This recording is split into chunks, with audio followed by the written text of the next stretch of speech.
Bienvenue dans cette nouvelle édition du 12-15. Voici les titres de l'actualité. Ne touche pas à ma constitution, non au référendum. Des centaines de Maliens étaient rassemblés dans les rues de Bamako ce samedi à l'appel de la plateforme Onté Ambana. Ils protestent contre le référendum constitutionnel du 9 juillet 2017. Vous m'avez demandé de rester et je suis resté. Le président Paul Kagame a été officiellement investi ce samedi pour un troisième mandat par son parti, le Front patriotique rwandais. Et puis Brazzaville, capitale congolaise, accueille jusqu'au 25 juin 2017 la 18e édition des championnats d'Afrique de boxe. Plus de 350 pugilistes venus de 34 pays du continent y prennent part. Mais tout d'abord, les faits se sont déroulés en fin d'après-midi ce dimanche. Des hommes armés ont pris d'assaut le campement de Kangaba, situé dans la banlieue de Bamako, un site très prisé par les touristes occidentaux. Les militaires maliens ont donné l'assaut vers 19 h heure locale. Le bilan provisoire fait état de 7 morts, dont 5 assaillants, 4 blessés et une trentaine d'otages libérés. La zone est à présent bouclée par les forces spéciales antiterroristes du Mali. À noter que l'attaque n'a pour l'heure pas été revendiquée, mais les soupçons des autorités se portent sur Al-Qaïda au Maghreb islamique et sur des mouvements qui lui sont proches. Ne touche pas à ma constitution. Des centaines de Maliens se sont réunis dans les rues de Bamako ce samedi à l'appel de la plateforme Onté Ambana. Ils protestent contre le référendum constitutionnel prévu ce 9 juillet 2017. Compte rendu dans ce reportage de Mokhtar Bari, notre correspondant au Mali. Depuis l'annonce de la révision constitutionnelle, des voix discordantes se font entendre de plus en plus. Réunis au sein d'une plateforme dénommée Onté Ambana, mouvement de la société civile, hommes politiques, artistes ont marché ce samedi 17 juin pour dire leur mécontentement. Ils étaient des milliers de la place de la Liberté au monument de l'indépendance, et ce pendant 3 heures. Ils crient leur ras-le-bol face aux velléités du pouvoir en place de modifier la Constitution. Nous voulons en fait qu'il n'y ait pas de référendum du tout. Le pays n'a pas besoin de ça. Le pays a besoin du bilan de Ibeka. Personnellement, je ne suis pas contre le principe de révision de la Constitution, mais je suis contre un tripatouillage. Et il y a un fort soupçon de tripatouillage sur le processus en cours. C'est pourquoi nous sommes sortis.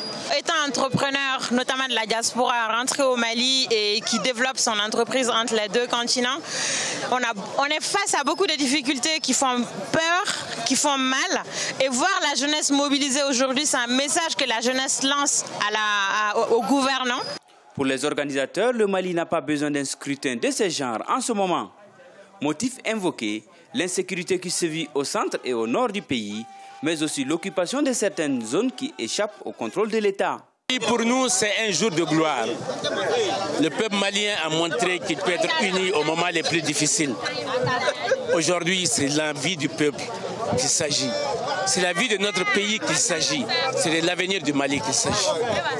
Les jeunes du Mali, les femmes, les artistes, les intellectuels, même les chefs religieux et tous les partis de l'opposition se sont réunis pour montrer leur mécontentement et leur colère.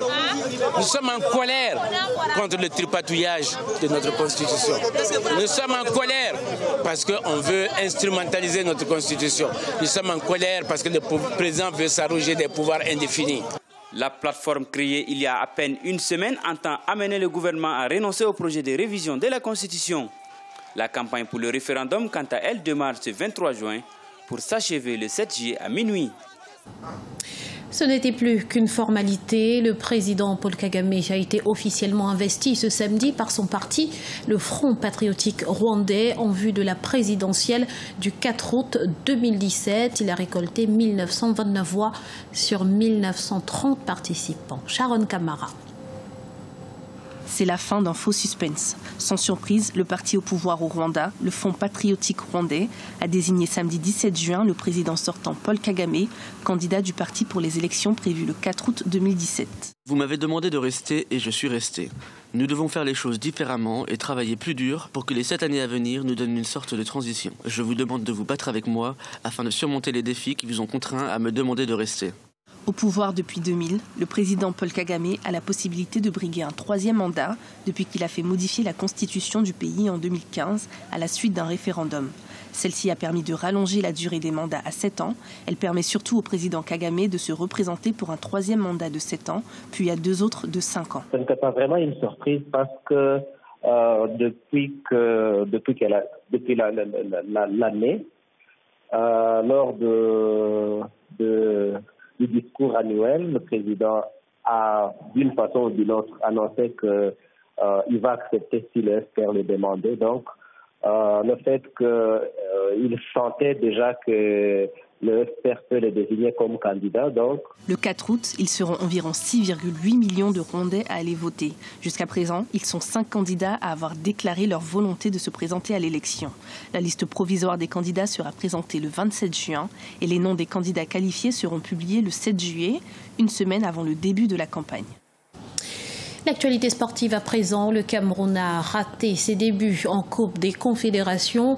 Les Lions indomptables se sont en effet inclinés face au Chili ce dimanche. Score final 2-0. Les hommes du Gobros sauront en fin de journée s'ils sont les seuls à occuper la dernière place du groupe B après Australie-Allemagne, auquel cas leur prochain match contre l'Australie sera décisif.